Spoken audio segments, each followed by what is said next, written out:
Hello there, peoples of the YouTubeverse. I am back again. I had a question from someone who I would assume might be a subscriber or someone who at least liked and commented. They asked me about Lady here, and I'm gonna open this up. And how come she's happy and healthy? She's almost 8. She's 7.5, give or take. I don't know her exact age. She was a rehome. When I first got her, there was a video. I showed some pictures off my old phone, her baby pictures. But she's just resting right now. I don't know if you can see her back in that tunnel or not, but that's where she's at in there. I wanted to talk about the vivarium I have for her because vivariums are very difficult for animals like geckos or bearded dragons that are always licking and testing their surroundings with the sense of taste as well as their other senses. Big key, big trick. You want your dirt. I'm going to show you. I don't have any problem reaching in. You want the dirt to kind of fall loosely through your fingers, like this. You don't want anything to look clumpy, nasty. If it's gonna clump, if it's really a type of soil that sticks to itself, you would want to not use it. It could cause impaction. Big thing with terrariums, you need live plants. Thankfully, with leopard geckos, they do not eat plants. So you can keep them alive and going. Another big key feature, you want cleaner insects. What I have in here are some isopods. That was one who's just running, that kind of there. That's not focusing, there we go. So you can see some of the orange ones I have. I call what's called a powder orange isopod. These things eat the poop and stuff from them and all that. And the springtails help as well. They are tiny, tiny little white bugs that hide out in the sort of like humid side. With leopard geckos, they are from areas of West India, Afghanistan, and Iran. Pretty much a lot of the Middle East areas. But even though they're from areas where there's desert, that does not mean that they are around sand all the time. In fact, you can find them in more rocky, cavey structures that are near bodies of low-lying land where water can gather. And they are also known to be as more of a crepuscular. We thought that they were considered nocturnal.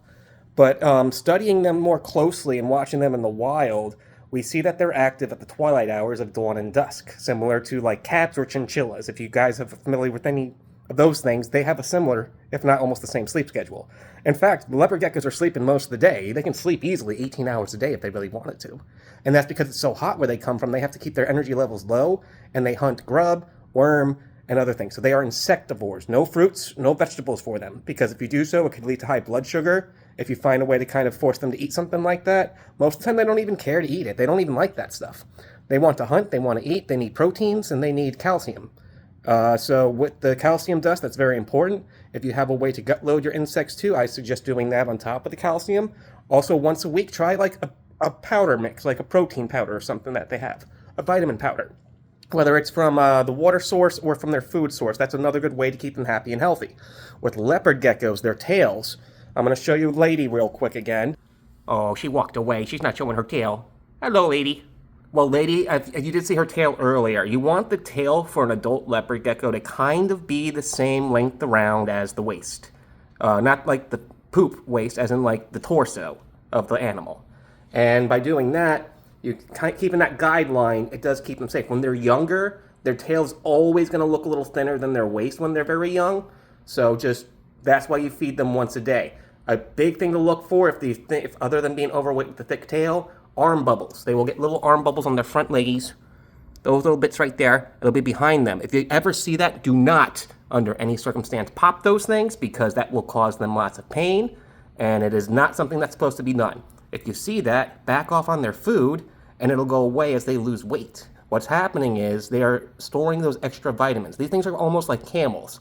Think of their tail as a camel hump, because there's going to be times where they're from where they get almost no water at all. Hey, lady, you coming out?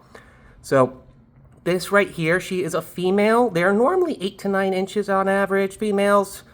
Males can get a little bit longer, maybe up to about 12 inches, but not very large creatures. And her coloring is actually more of a common coloring, so it's nothing, she's not even considered a fancy.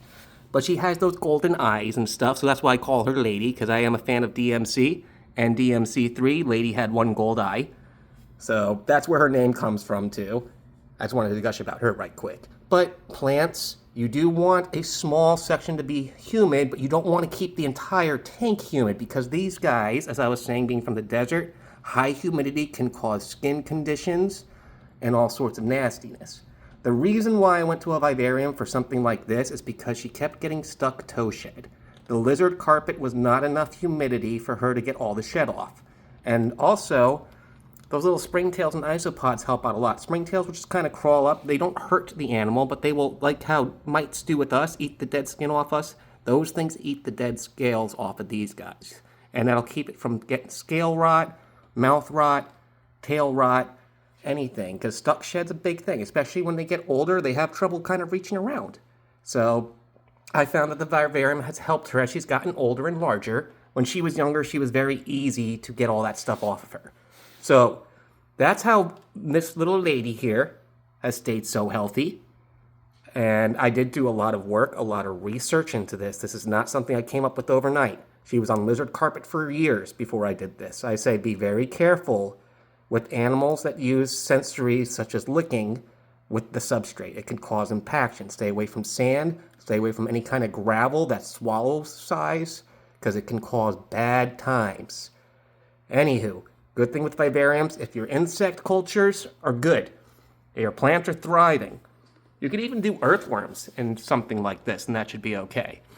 But as long as the stuff is eating the bad stuff, you never have to change the substrate out. You just have to clean the glass, change out the water, and make sure that the hydration area is staying hydrated, and your dry areas are staying dry. It sounds so much easier than it is. Vivariums take time. They take patience. So if you're a type of person who likes to rush and get things done, stick with your lizard carpet and stuff. Do more study. I promise you, you will thank me in the end for it, because if you don't do it carefully, you will wind up with a dead reptile. And that's not something we want. So anywho, thank you for the one guy who said something about that, asked the question. Here is a good long video of facts I can spit off the top of my head about leopard geckos, vivarium, and how it specifically works for this specific little lady's situation. Hopefully you guys can find something for your own animals as well. No one animal is going to be exactly the same. Consider your pets. You will know your little friend the best. With that, have a good one. Peace out. I do hope this helps you guys with your vivarium and leopard gecko care.